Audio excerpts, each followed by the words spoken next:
She didn't stop loving her son. She just stopped surviving him. There's a woman I want you to picture. 63 years old. She wakes up every morning and makes 2 cups of coffee, one for herself, one out of habit. The second cup sits there on the counter until it goes cold. She throws it out. She does this every single day.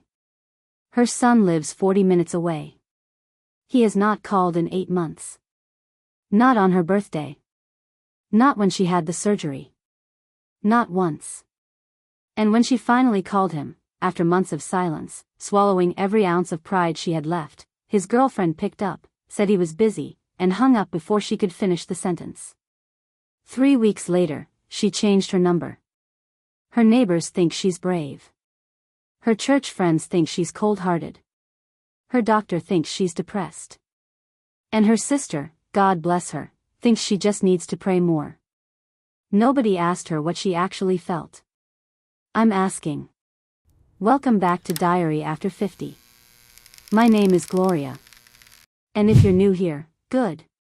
Stay. This is the channel where we say the things that have been sitting in people's chests for decades with nowhere to go. Today we are cracking open something that a lot of families are quietly living through but almost nobody is publicly talking about. Older parents who have chosen to cut off their own adult children. Some of you watching right now are those parents. Some of you are the children who got cut off and never fully understood it. And a few of you, the self-aware ones, are sitting somewhere in the middle wondering which one you actually are. Stay with me all the way to the end. Because I'm going to share something personal in the final section that I have never said out loud to anyone. And it is going to reframe everything you just heard. If this channel has ever made you feel less alone, subscribe right now. Not for me. For the next person who needs to find this place. Like the video. And drop a comment below. Are you the parent or the child in this story? I genuinely want to know. Now. Today I am going to talk to both sides of this. Because both sides deserve to be heard. And both sides need to hear something they probably are not ready for. So let's start with the parent. Let me tell you what nobody tells you about raising a child. You pour everything you have into a human being for 20, 30, sometimes 40 years. You give up sleep. You give up dreams. You give up versions of yourself that you never even got to fully meet. You make sacrifices so quiet and so consistent that they stop feeling like sacrifices and just start feeling like oxygen. That is what parenting is. That is what most of these older parents did. And then one day, not suddenly, because it is never sudden, you realize the child you gave everything to has become someone who takes from you without thinking and disappears without guilt. Not because they are evil. Not always. But because somewhere along the way the relationship became completely one-directional and nobody said anything about it until it was almost too late. The parent gets blamed for having needs. The parent gets called difficult for asking to be treated with basic dignity. The parent gets labeled toxic for finally, after years of absorbing everything, saying, "This is not okay anymore." I knew a woman. Sharp woman. Former nurse. Raised 4 children largely on her own after her husband left. 3 of those children turned out fine. The 4th one spent 30 years making her question every decision she ever made. Borrowing money she never saw again. Calling only when there was a problem and vanishing the moment the problem was solved. He missed her retirement. He missed her husband's funeral. He showed up 2 years later asking to move back in. She said no. Her other children called her cold. Her grandchildren were confused. And she sat with all of that judgment completely alone because the one thing nobody wanted to hear was the 30 years that came before the no. That is the part that gets left out of every conversation about parents who cut off their children. The 30 years before the door closed. The 1,000 small moments where the parents stayed anyway. The apologies that were given and forgotten. The chances extended and wasted. The love that kept showing up even when nothing came back. If you are an older parent who has reached that wall, I see you. What you felt was real. What you endured was real. And you do not owe anyone a performance of unconditional love that was never unconditional on the other side. But stay with me. Because the next part is not as comfortable. Now. The child. Come sit down. I am not going to be cruel. But I am going to be honest in a way that might make you need to pause this video and just breathe for a second. Some of you genuinely did not know. You were living your life, managing your own stress, your own relationships, your own survival, and you assumed your parent was fine because they never said otherwise. Because parents are very, very good at not saying otherwise. You did not cut them off intentionally. You just got busy. And busy turned into distance. And distance turned into a silence that neither of you knew how to break. That is a real thing. That is not malice. That is two people who love each other and are terrible at saying so. But some of you knew. You knew the calls were one-sided. You knew you only reached out when you needed something. You knew your parents' birthday came and went and you told yourself you would call tomorrow. You knew they were aging and that aging is lonely and that your presence mattered more than you let yourself think about, because thinking about it required you to do something about it. And here is the thing about aging parents that people do not fully grasp until it is too late.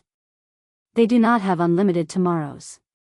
The version of your parent that still has their health, their memory, their ability to sit across from you and actually be there, that version has an expiration date. And it comes faster than anyone is ever ready for. I am not saying this to make you feel guilty. Guilt is useless by itself. I am saying this because some of you have a window right now that will not stay open. And before we go any further, if you are someone who has been on the receiving end of a parent's silence, not the one who walked away but the one who got left, this sentence is for you. You are not nothing. A parent choosing distance does not make you unworthy of love. Whatever happened, whatever broke, you are still someone worth fighting for. Including by yourself. Now. I need to tell you something. And if you have been watching this channel for a while and you think you know what I am about to say, you don't. So stay right there. But first. If this conversation is hitting somewhere real for you, and I think it is, hit that like button right now. Leave a comment. Tell me what you are carrying. Subscribe if you haven't already. Because next week I am going into something even heavier than this and you are going to want to be here for it. Okay. Something personal. I had a falling out with my daughter once. Not a small one. We did not speak for almost 2 years. 2 years. I want you to understand what that actually means. 2 years of birthdays passing. 2 years of picking up the phone and putting it back down. 2 years of dreaming about her and waking up and remembering we were not speaking and feeling that land in my chest every single morning like something freshly broken.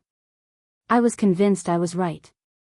And honestly, about the specific thing we fought about, I probably was. But being right and being at peace are not the same address. I learned that the hard way. What brought us back was not a grand gesture. It was not a long letter or a tearful phone call. It was her showing up at my door one afternoon with absolutely nothing to say. Just standing there, looking like she hadn't slept in weeks. And me stepping aside and letting her in without making her earn it. We never fully relitigated what happened. We didn't need to. What we needed was to still be in each other's lives before one of us ran out of time to choose that. She is my daughter. She frustrated me in ways that only someone that close to your heart can frustrate you. And I almost let pride write the ending to a story that wasn't finished. Here is what I know now that I wish I had known then. Cutting off your child does not end the pain. It relocates it. It moves from something loud and active into something quiet and permanent that sits just below everything else you do for the rest of your life. Some parents make peace with that. Most don't. They just get good at not mentioning it. So why shouldn't you do it? Not because your pain isn't valid. It is. Not because you owe anyone unlimited access to you. You don't. But because that door, once it has been closed long enough, starts to feel like a wall. And walls don't have handles on either side. If there is any version of repair available to you, any thread still connecting you to that child, pull it. Not for them. For the version of you that will be 80 years old one day, sitting somewhere quiet, thinking about every door you closed and wondering which ones you should have left cracked open. Cut off the behavior. Cut off the access if you need to. Cut off the parts of the relationship that are genuinely destroying you. But do not cut off the possibility. Because the thing about love between a parent and a child is that it doesn't actually die. It just goes somewhere dark and waits. And it is never too late, not truly, to go find it. This was Gloria. And this was Diary After 50. If this video made you feel something, anything at all, tell me in the comments. I read every single one. Subscribe if you haven't. Share this with someone who needs to hear it. And I will see you in the next one.